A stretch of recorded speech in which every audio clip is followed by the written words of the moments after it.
Sa bisperas ng Pista ng Itim Nazareno, banta ng mga terorista kinumpirma mismo ni Pangulong Aquino. Sa kabila nito, prosesyon tuloy pa rin, pero seguridad mas pinaigting. Mga deboto, dead pa rin sa sinasabing terror threat. Dahil sa masamang panahon, panibagong landslide sa Pantukan, Compostela Valley, pinangangambahan. Mga residente, pinalilikas na. Responsable sa pag-upload sa internet ng sex video nila Ramjan Revilla at Janelle Manahan, kaya raw tukuyin ng CIDG. Ang problema, posibleng abutin daw ito ng siyam-siyam. Simula sa susunod na payday, mga bus drivers sa Metro Manila at mga probinsya, susweldo na rin tuwing kinsenas, katapusan at may benepisyo pa. Mga operator at konduktor, approve kaya? Sa sports, laban ni Floyd Mayweather Jr. sa Mayo, tuloy. Sintensya ng kulong, naurong naman sa Hunyo. Pero sino nga ba ang makakaharap niya sa ring? At sa showbiz, American Idol star David Archuleta, isa ng certified kapatid. Una niyang project, primetime serye sa TV5.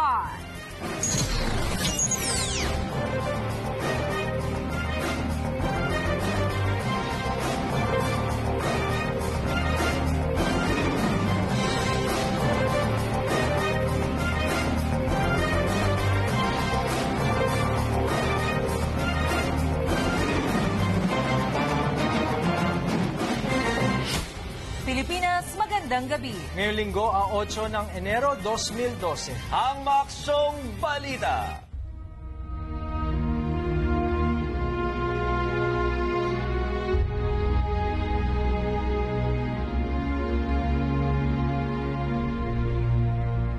Simulan natin ang aksyon sa umunoy tangkang panggugulo sa Pista ng Itim na Nazareno bukas. Kinumpirma kanina ng palasyo ang naturang terror threat na niluluto umano ng ilang grupo sa Metro Manila. Apektado kaya ang balitang yan ang mga deboto. Kaugnay niyan, may live update mula sa Quirino Grandstand, si Michelle Mediana. Michelle. Ang maraming deboto ng Itim na Nazareno na dumagsa rito sa Quirino Grandstand. Yan ay kahit pa kinumpirma ng mismong palasyo na may nagbabantang manggulo sa kapistahan ng poon. Pasado alas 4 kaninang hapon, bigla ang nagpatawag ng press conference si Pangulong Noynoy Aquino kasama ang ilang miyembro ng kanyang gabinete. May nadiskubri raw kasi silang terror threat sa Pista ng Nazareno bukas. Ang umano'y utak nito, mga teroristang nasa bansa. There are several individuals associated with a terrorist group that we have been monitoring. Now, there have been reports that they have been spotted in the NCR. Ikinasa na raw ng DILG ang manhunt operation sa mga sinasabing terorista. 6 hanggang 9 na taong minamatyagan na pwede ho siya yung panimula, siya yung direktor o siya ho yung kasama. Hindi ho muna namin papartikularin. Sa kabila ng banta, tuloy ang prosesyon at mas pinaigting ang seguridad. Bukod sa mga volunteers, daan-daang mga pulis, sundalo at mga MMDA personnel ang magbabantay bukas. 4 na pong CCTV camera na rin ang naka-install sa lugar. We've been ready for this eventuality, but we're also praying that it doesn't happen. But we're asking our citizenry to be vigilant. Hindi naman alintana ng mga deboto ang sinasabing banta. Karamihan pa nga sa kanila, pumila ng mahigit 5 oras, mahalikan o mahawakan man lang ang Nazareno. Ang iba na dito na magpapalipas ng magdamag, kanya-kanya ng tayo ng mga tent o latag ng mga banig. Tingin ko, hindi naman siguro kasi napakarami namang mga nagbabantay sa atin ngayon. Nandiyan ang Panginoon, di ako natatakot. Natatakot kami, damang umuwi na kami. Pakiusap naman ng mga otoridad sa mga deboto, huwag nang magdala ng mga paputok o anumang sandata dahil agad nilang dadamputin ang sino mang mahuhulihan nito. Jovi, kahit manaka-naka nga ang pag-ulan kanina ay tuloy-tuloy pa rin ang programa at ang vigil dito. Kanina nga ay nagkaroon pa ng misa.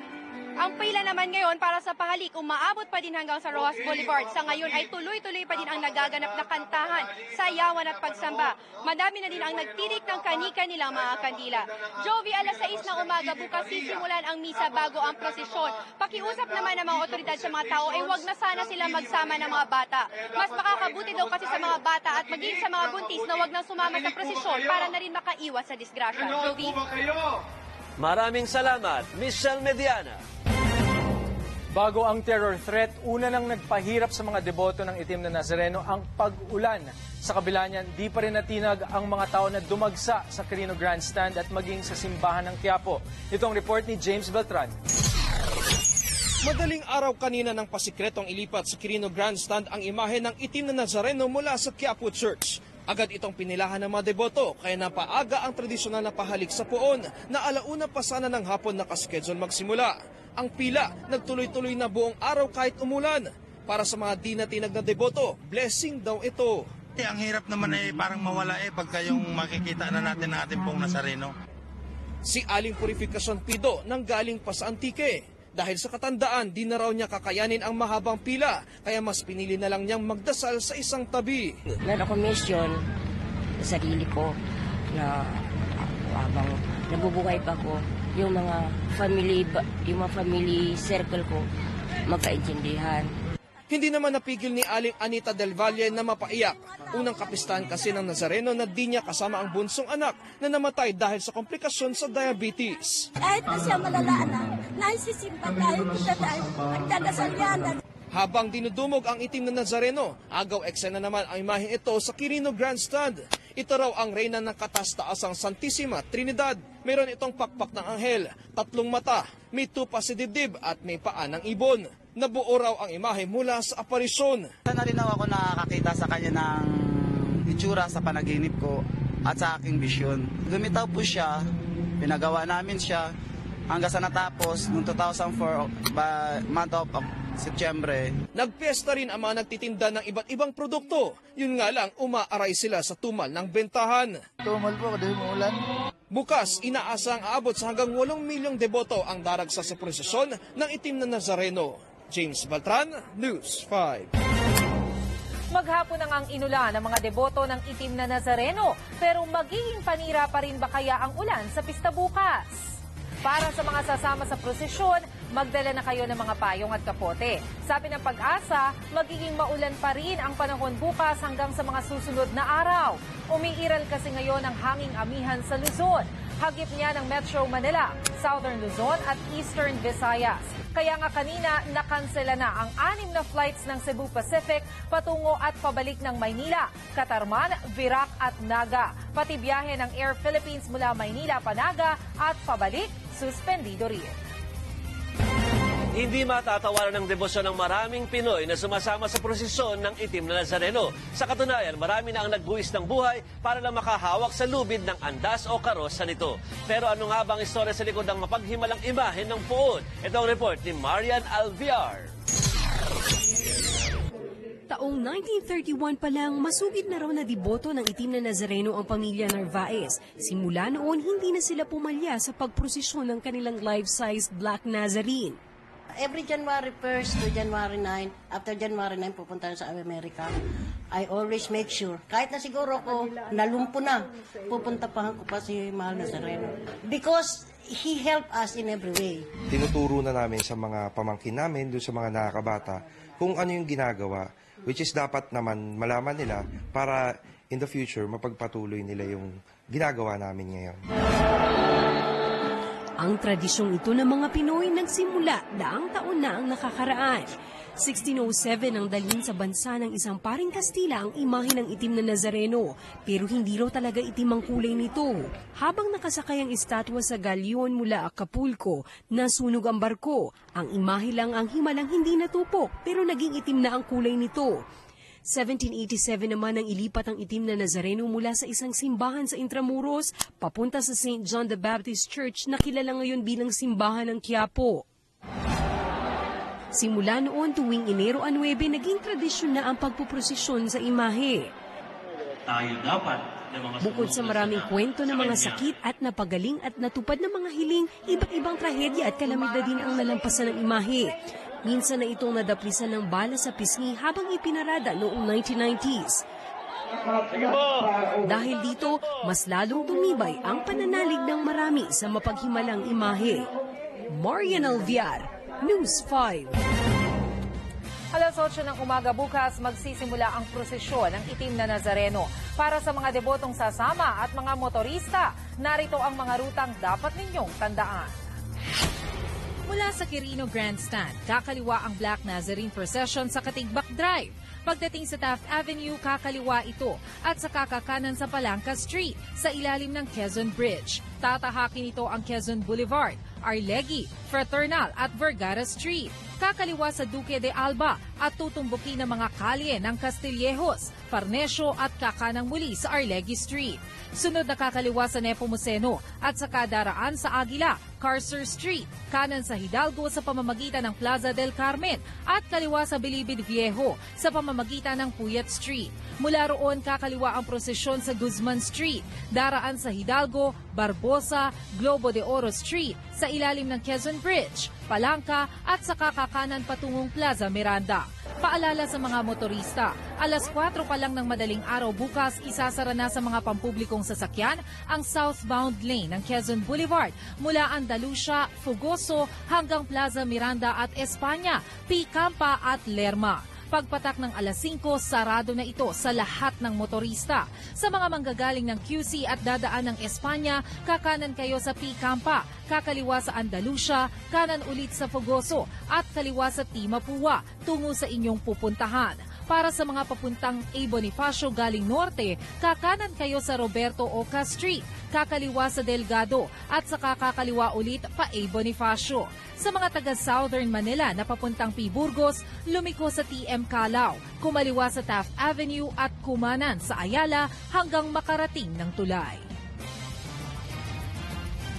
Nadagdagan naman ang listahan ng mga eskwelahang nagdeklara ng suspensyon ng klase para bigyan daan ng pisa ng itim na Nazareno bukas. Wala na rin pasok sa UST, FEU, University of Manila, Adamson University, Letran at UE Manila. Nauna nang sinuspinde ng DepEd ang klase sa mga paaralan na nasa ruta ng prosesyon. Kabilang dyan ang Apolinario Mabini Elementary School, Jeronimo Santiago Elementary School, Ramon Avancenia High School, Manila High School, Manila Science High School at Araulio High School. Hindi rin magkaklase sa City College of Manila at pamantasan ng lungsod ng Maynila. Kambyo tayo sa ibang balita. Pinangangambaang maulit ang nangyaring landslide sa Pantukan, Compostela Valley dahil sa masamang panahon. Kaya ang mga residente sa danger zone pinayuhan ng lumikas. Ito ang report ni Romel Lopez. Dalawang bangkay pang nahukay ng search and rescue team sa landslide site dito sa bayan ng Pantukan, Compostela Valley. Pero natigil din ang operasyon dahil sa nagbabadyang pagulan. Itong landslide area kasi mahaba to, very steep slope at yung lupa dito ay very loose, no? At kunting tubig lang at ito ay delikado para dun sa mga rescuers. Dagdag alalahan din sa lokal na pamahalaan na masamang timpla ng panahon. Pangamba nila, baka maulit ang landslide na kumitil sa buhay ng mahigit 30 tao at dahilan ng pagkawala ng mahigit 40 iba pa. Kaya naman, inabisuhan na ang mga residente na nasa mga danger zone na kusa ng lumikas. But if meron pa talagang mga residente o mga tao na ayaw lumikas sa area, so we will be forced to drive them out by force. Trauma naman ang inabot ng ilang residente na nabiktima ng landslide. Si Aling Gleseria, tulala at halos di makuusap habang nasa command center ng Pantukan. 3 sa apo niya namatay sa landslide habang nawawala naman ang isa pa. Nagdarasal ako sa Diyos na sana makita siya at makabalik sa amin para magkita-kita na silang mga magkakapatid. Bibigyan daw ng stress debriefing ang mga biktimang katulad ni Aling Gleseria. Itong venue or opportunity for them to ventilate their feelings. Yung papalabas nila yung mga nasa loobin nila, kung ano yung naramdaman nila doon sa mga pangyayari. Bukod sa counseling, binigyan din ng 10,000 pisong financial assistance ang mga namatayang residente. Pero para sa mga kaanak ng mga namatay, hindi raw nito kayang tumbasan ang buhay ng kanilang mga mahal sa buhay. Mula rito sa Compostela Valley, Romel Lopez, News 5. Susunod, nag-upload ng video scandal ni Ramjen Revilla at Janelle Manahan, kaya raw tukuyin ng otoridad. Isang tatay sa Navotas ng bugbog ng araw ng misis na bisto pa na ginahas ang sariling anak. At sa aksyon abroad, 18 balyena napadpad sa baybayin ng New Zealand. Isa sa